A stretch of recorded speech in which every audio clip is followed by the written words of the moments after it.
Do you have enough money to make ends meet? Are you saving a small portion of your income? How can you maximize your income while paying off your debt? What are you doing to manage your money to make it work for you?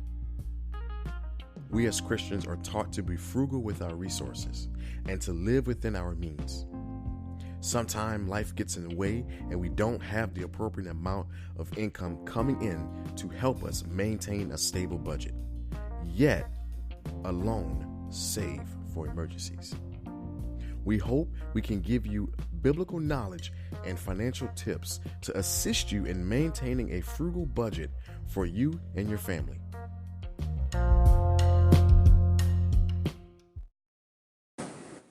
If you haven't heard about Anchor, it is the easiest way to make a podcast. Please, let me explain. 1, it is free. 2, there's creation tools that allow you to record and edit your podcast right from the phone or computer. Anchor will distribute your podcast for you so it can be heard on Spotify, Apple Podcasts, and many, many others. You can make money from your podcast with no minimum listenership. It is everything you need to make a podcast in one place. So please, download the free Anchor app and go to anchor.fm and get started today. The Ear, Evangelical and Reformed Christian Podcast. Welcome to The Ear, the Evangelical and Reformed, a Christian podcast that urges you to think deeper and draws you closer to God through faith. Through powerful sermons, teaching segments, and discussions, The Ear hopes to give you a different perspective on secular topics from a Christian worldview. He who has ears to hear, let him hear. Please welcome your host, Brandon Queen.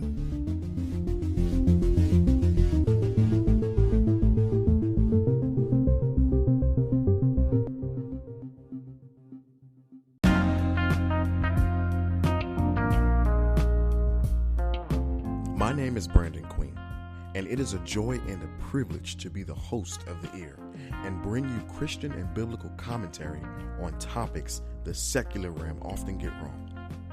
Here on The Ear, we hope to give you the different perspectives on the secular topics from a Christian worldview while tackling and talking about the biblical topics we as Christians also get wrong. During today's episode, we have the honor to having a finance and health coach give us tips and strategies to make our money work for us. We will answer the questions most might struggle with when it comes to our finances. We have the privilege of hosting Brennan Falks and his business Under One Love during this season.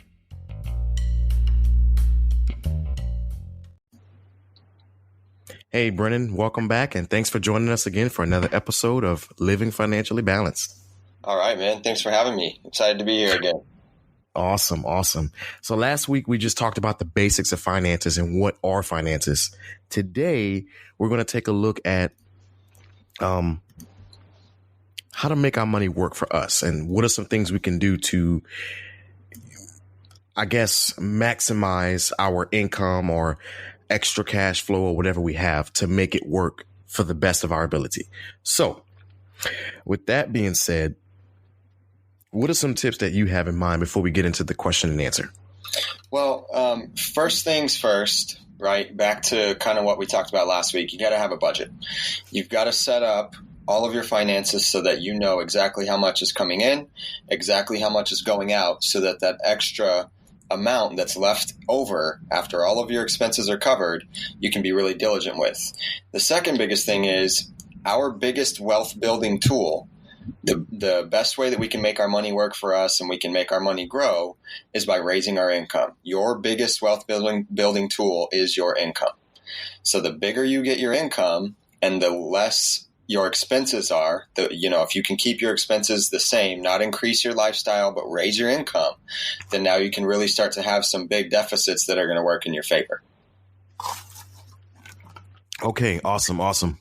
So if one does have a low income job and is a single parent, what are some things that they can do to actually make their money work for them Good question. So I get this often, and a lot of people that I work with are in the same type of situation. So it's one of these things where you don't have a lot of time, but you do still have some time. And so everyone who's in that position, I would challenge them to make sure that things like the television are turned off.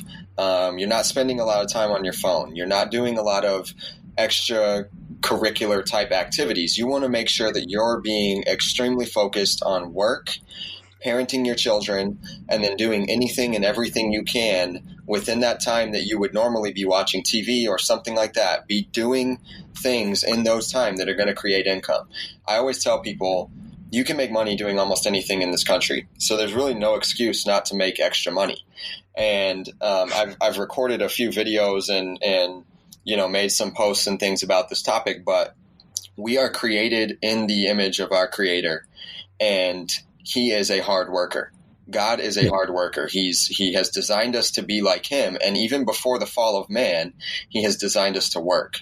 So I have my personal belief that we are designed to work and work hard, and we should be working with a lot of our time to help create income and provide stability for our family, even if we're single parents. Outside of that, we could get into investing and things like that. But again, just like we talked about last week, there's a process in which you want to do these things. Because if you try to start investing right now before, let's say, your debt is paid off, you're going to be running in two opposite directions and not getting in either direction very quickly. Wow. Very, very powerful. Okay. So I have a lot of folks that I know that are single parents, and they are hard workers. Mm-hmm. But they sometimes fall short, and they can't get enough income or enough capital to keep a stable budget going. They'll have to either work a second job or find work in other places, and they're hardly ever home to actually raise their children. And you'll probably get this in a two-parent home as well, where the father is out working a very good job and the mom is at home, but the mom is responsible with keeping the house clean and keeping watch over the children and making sure they're being brought up in the right way. Right. But I've seen both sides. I've seen both spectrums where the father does all the work, the mother stays at home and does the raising part, and then they come together and kind of co-parent as they should. But then I've also seen the struggling parent, the single parent, having to struggle to make ends meet, especially those fathers that want to be a part of their child's lives, but they're stuck paying child support, So there's a huge problem with American people, if you will. Now, last week you said that Americans are wealthy. And I kind of want you to clarify that, because I did agree with you on that, but I want you to clarify, what do you mean by wealthy when you said that? Okay. So in the broad spectrum, Americans are wealthy compared to the rest of the world. We have so much availability to income and so many resources at our fingertips that it comes down to making good decisions, being consistent, and committing yourself to do something that nobody else wants to do. And that's why no one else is, financially fit. There's a statistic that says that a immigrant that comes to this country is 4 times more likely to become a millionaire than someone who's native born in this country. So what does that tell you? These are some, lazy. Yeah, it's an incredible statistic. This is someone who is, number one, probably a minority as far as the country is concerned. Number two, they have the exact same opportunities as we have, but they have something different inside of them. And that something different is they've had probably a more difficult life, and they're coming here because they see how much opportunity is here, and they capitalize on that. A lot of people who are natively born here don't capitalize on any opportunity that's around them, and they don't rack their brain and really use their time to the best of their ability to make more money and to provide a better lifestyle for their family. And also, they're not frugal, right? They don't spend wisely. So their time and their money are just being wasted. You got, like what you mentioned, I see a lot of the same things that you just talked about with people that I work with. So let's take, for example, the family who, the dad works full time and the mom is raising the kids and keeping the house.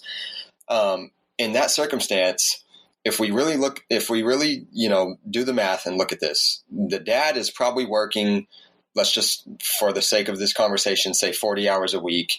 And then let's count for 2 hours a day of drive time. That's a really long commute, but in a big city like where I live, that's pretty average. So let's say that the dad is gone for 50 hours a week. That's 10 hours a day.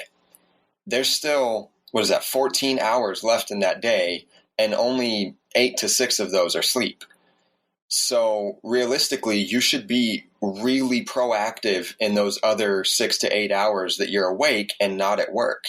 That's raising kids, that's helping mom keep the house, and then that's doing something to provide more income. Like what I said, you can make money doing anything.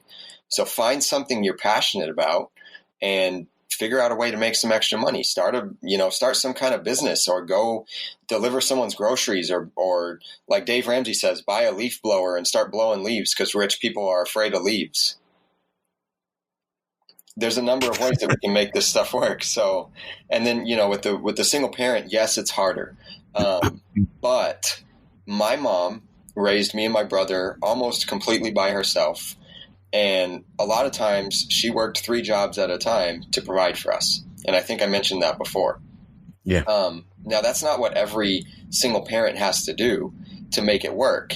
And if my mom had been a little bit more wise with her money and the decisions she was making, and understanding biblical financial principles, not getting into debt and all these types of things, not having a bunch of payments, she could have been a lot more effective with that income that she was bringing in, and it would have changed the game completely. So with single parents, it's even more important that they are very diligent with their time. They're scheduling their life instead of just leaving it to an employer to schedule them.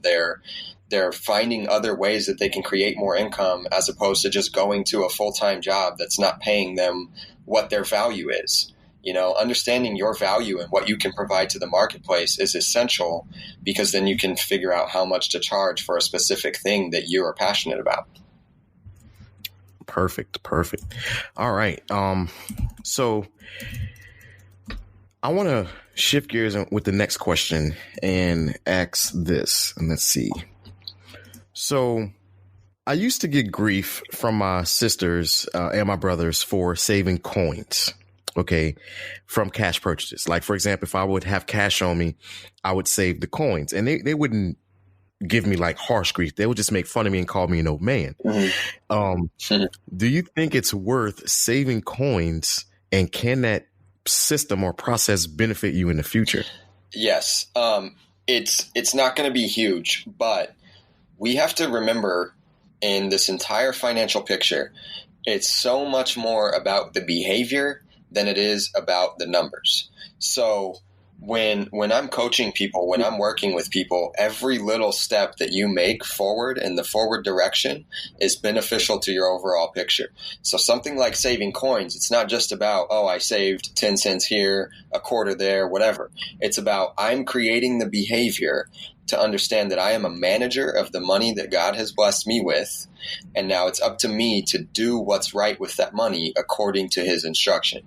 And so, a lot of people will just throw their change in the parking lot or whatever, even though it's a small amount of the money that you have been blessed with, that you're just kind of, let's say you're dropping pennies in the parking lot on the way out of the store or whatever, because you don't want to carry it.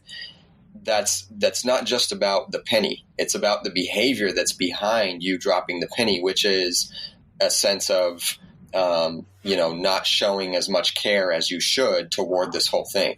If you start to develop habits and behaviors to really pay close attention to what's coming in and what's going out and what you're doing with the extra that's coming in, then after you build that habit, you're going to really start to see changes in your financial picture.